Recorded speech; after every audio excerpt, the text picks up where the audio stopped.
So, Unrivaled, in my opinion, is going to be one of the best things for the Indiana Fever. And you're seeing it already in a lot of footage. And from what I've been hearing, Lou Samuelson is really supposedly stepping up. Like, look, don't get it twisted. Like, Lou Samuelson, she's not this, like, unbelievable player. Lou Samuelson is not this type of player that's going to go and change the trajectory of a team.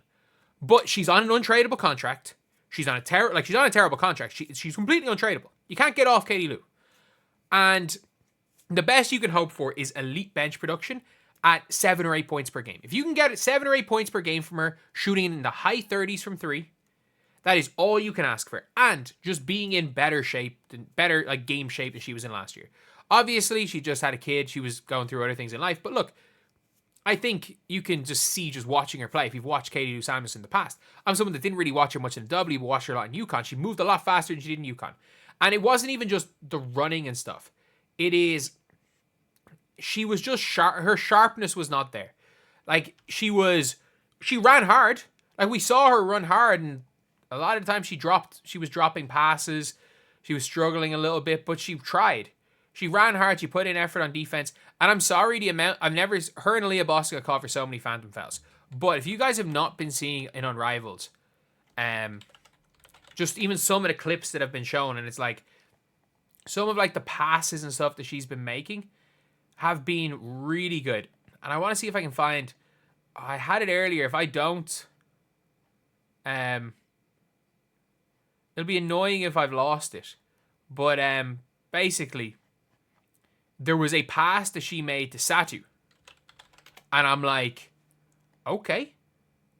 Like, this is when we're talking about like an elite pass. That was a great pass. And it's annoying. I've lost it. I didn't bookmark it on Twitter and I'm trying to find it. But, here it is.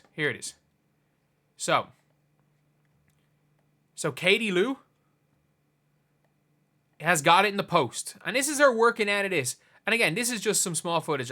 But like, you can see, as soon as Satu cuts, just the speed of her decision making. Like, you're seeing her just, I know it's 3-on-3, but you're seeing some stuff like, okay, her feel for the game is coming back. Like, Katie Lou Samuelson, like, again, I'm someone who watched those UConn teams. There is a reason why she was drafted at the time over Nafisa Collier. Obviously, hindsight 2020, and it's never gonna, like, it was a dumb thing. Obviously. But when we're looking at a fully game sharp Katie Lou Samuelson, that is going to be a absolute game changer. It's going to be a game changer.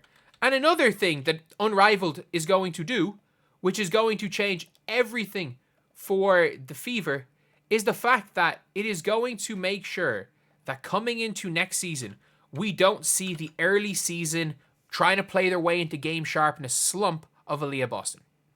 Like, Aaliyah Boston, I'm not saying she was out of shape, she was out of sharpness. You could see it. Like, the issue wasn't her running up and down slow. The issue is like, her moves were slow. She was missing layups. She was struggling catching the ball.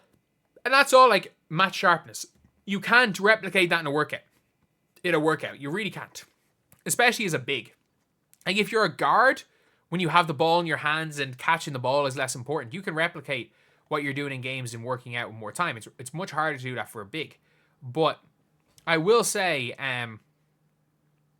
Unrivaled is going to be huge. And Katie Lou, as I've already talked about Katie Lou before, like, she's not going to be a starter. Like, that's just not what Katie Lou's there for. Katie Lou is there to be a pretty good bench player. Genuinely. She's there to be a pretty good bench player. And still, while doing that, at the same time, being an effective piece for the team. Like, Katie Lou Samuelson was a negative for the team. She was. She was absolutely a negative for the team last year. And especially post-Olympic break. Because pre-Olympic break, I didn't think she was that bad. But post-Olympic break, she was absolutely horrific. After she hit those two... In fairness, she hit 2 big shots against Seattle. And then after that, she was awful. But, like, if you want to look at the roster right here for the Fever, like, if you can... Like, she's... You're not trading Katie Lou. But like if Katie Lou can get back to what she can do in the minutes she was playing and get up to 7 or 8 points per game, if Grace Berger can become a legitimate backup to Caitlin Clark, if Caitlin Clark can push that points per game average up to what she was doing post-Olympic break, if she can push that points per game average up to 22, 23, Dantas is going to be a backup player. Dantas is going to be Dantas. I think Victoria Saxton, I don't mind her as a kind of end-of-the-bench player. I really don't. I think she was okay. And you've then got like Christy Wallace. Christy Wallace needs to be out of the rotation. But if you can like get Christy Wallace out of the rotation and find somebody, Erica Wheeler is going to be gone. Grace Berger is going to be in for Wheeler. And I don't think you need that much for the Fever. Like, it depends on what they want. I really don't think it's going to be the worst thing in the world, because I think Aaliyah Boston is going to start the next season better. I still think Melissa Smith's got to move. She's got to move. Like, if you're asking me who fits better, it's Katie Lou. But I think Unrivaled is going to be such a great thing for those two players. I think Unrivaled is going to be a great thing for Lexi Hull, because these are going to be, like, Lexi Hull, Aaliyah Boston, and Katie Lou Samuelson are going to be two bench players, or two starters and a bench player, potentially two bench players, depending on what they do trades-wise. And Katie Lou, I think, could be a real good backup power forward, especially with Stephanie White if they're able to work around it. Because I thought she did a decent job as a backup power forward last year. And look, she's going to be back in game sharpness, which is something we didn't see last year. Because look, Katie Lou was terrible last year. But again, she had just come off having a kid. But there's a reason why teams were looking for her. There's a reason why Lynn Dunn gave her that dumb contract. They thought she was going to be that sniper. She genuinely thought she was going to be a sniper, which she wasn't. But yeah, it's still going to be interesting. It's still going to be really, really interesting. And like, there's no reason why. Like, I genuinely do think a starting five, you just replace Nalissa in the starting five.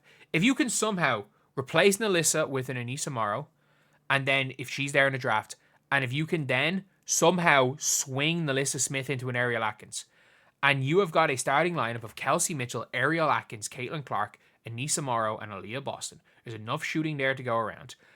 And then you've got a bench of Grace Berger, just a vet you've added in free agency. Heck, if you want to keep Erica Wheeler there just for vet presence, you've got like Grace Berger, you've got Katie Lou, you've got Dantas, you've got Lexi Hull there on the bench. Like, that is a squad. That really is a squad, especially if you are getting a better version of Katie Lou and a better version of Aaliyah Boston earlier in the season. That's a squad. Like obviously, Katie Lou Samuelson is not a reason to not trade for Satu, but like, and if you can get off Katie Lou's contract, you do it in a heartbeat. But I still think Katie Lou could be a big player for a team that is going to be trying to maybe not win a championship, but at least compete for a championship next year. But anyway, I'll see you guys.